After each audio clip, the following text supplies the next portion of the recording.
falando sobre as pessoas que são aqui do Amazonas, criminosos ali, que são ligados ao tráfico de drogas, que foram alvos aí dessa operação que aconteceu lá no Rio de Janeiro. A Polícia Civil do Amazonas e a Secretaria de Segurança Pública informaram que pelo menos 6 amazonenses ligados ao tráfico estão entre os mortos nessa mega operação. E quem vai trazer detalhes para a gente agora, aqui ao vivo, no 17 horas, é a repórter Jéssica Oliveira, que está com as informações para a gente. Jéssica, muito boa tarde para você.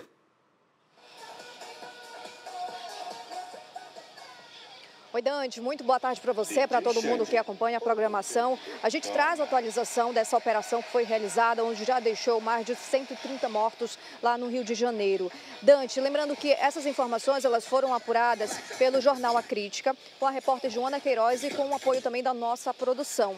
Então já foram confirmados 6 amazonenses que foram mortos nessa operação. Nós já temos em mãos também aqui, daqui a pouco eu falo o nome e como essas pessoas eram conhecidas. Vale ressaltar que, de acordo com o delegado do Departamento de Repressão ao Crime Organizado, delegado Mário Paulo Dante, entre os mortos estão pelo menos 4 pessoas que lideravam grupos criminosos lá no Rio de Janeiro. Essas pessoas elas estavam foragidas aqui do estado do Amazonas e estavam escondidas lá no Rio de Janeiro. O delegado-geral da Polícia Civil do Amazonas, o Bruno Fraga, ele confirmou que os mortos eram procurados pela Justiça aqui no estado.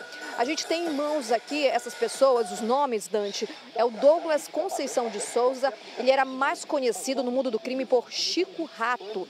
Temos também o Cleiderson Silva da Cunha, conhecido como o Nenê ou o Lourinho. Temos o Francisco Miller Moreira da Cunha, conhecido por Gringo. E tem também um homem que é conhecido apenas por Dimas. Os outros 2, até o momento, Dante, não foram identificados.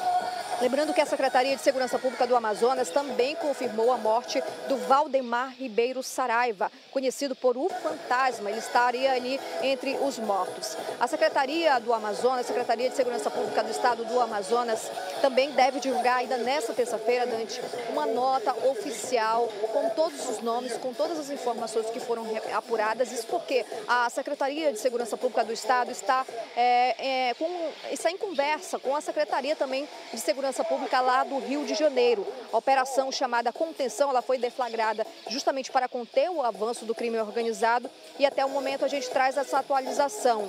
O balanço aponta mais de 130 mortos, 81 pessoas presas, 93 fuzis apreendidos e mais de meia tonelada de drogas apreendidas. Lembrando também que, por determinação, Dante, do governador lá do Rio de Janeiro, Cláudio Castro, o policiamento ele segue reforçado nesta quarta-feira em todo o estado do Rio e a ação, segundo o governador, é considerada uma das maiores operações integradas de segurança já realizada. Então a gente fica no aguardo dessa nota oficial que deve ser divulgada ainda hoje pela Secretaria de Segurança Pública aqui do estado do Amazonas, com os nomes oficiais dessas pessoas que faziam parte também lideravam grupos criminosos lá do Rio de Janeiro. Lembrando também, Dante, que todas as pessoas que eu citei o nome tinham passagens pela polícia por homicídio, tráfico de drogas e também porte ilegal de arma de fogo.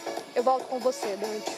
Tá certo, Jéssica. Obrigado aí por atualizar a gente sobre esse assunto. Não é novidade para ninguém. Ontem, inclusive, a gente falou disso aqui no nosso programa, sobre como as facções criminosas estão estruturadas e dominando a Amazônia. Então, não surpreende que a gente tenha nomes fortes aqui da região encontrando abrigo lá junto com outros criminosos ligados ao Comando Vermelho. Agora, o que a gente que está olhando aqui para o nosso estado precisa refletir sobre essa situação é o que as autoridades de segurança vão fazer para, de fato, atuar contra essas facções aqui no estado. Não adianta somente vereadores, deputados, enfim, que são ligados à base do governo celebrarem a operação porque mataram bandidos, enquanto a gente está aqui no nosso estado vendo diversas pessoas que não têm nenhum envolvimento com o crime sofrendo por conta do tráfico de drogas, sofrendo com a forte influência de 2 facções criminosas que a gente tem aqui no nosso estado. O Comando Vermelho é uma delas. Ele foi o alvo dessa operação, mas essa operação nem de longe atacou só o Comando Vermelho. Ela atacou famílias, ela atacou pais, mães inocentes, policiais que também morreram né, nessa operação. Então, é de se olhar para essa situação que está acontecendo no Rio de Janeiro e tentar aprender alguma coisa para, de fato, combater o crime. E quando eu falo combater o crime, é fazer isso de forma inteligente, é de fazer isso de forma a sufocar o crime onde mais dói neles, que é o dinheiro. A gente tem uma operação lá em São Paulo que foi de super sucesso, contou, inclusive, com a estrutura tanto estadual quanto federal, que sufocou em grana, naquilo que dói, naquilo que eles mais sentem, naquilo que é o grande objetivo deles, né? Uma das facções. O combate do Rio foi diferente. Vamos olhar para daqui a 1 ano, 2 anos e ver como é que vai estar o crime organizado lá, se de fato essa situação reduziu alguma coisa ou se só enxugou gelo. Quer continuar bem informado com as principais notícias aqui da nossa região? Então se inscreve no nosso canal, ativa o sininho para não perder nenhuma notificação e a gente se encontra pelas próximas notícias. Tchau, tchau.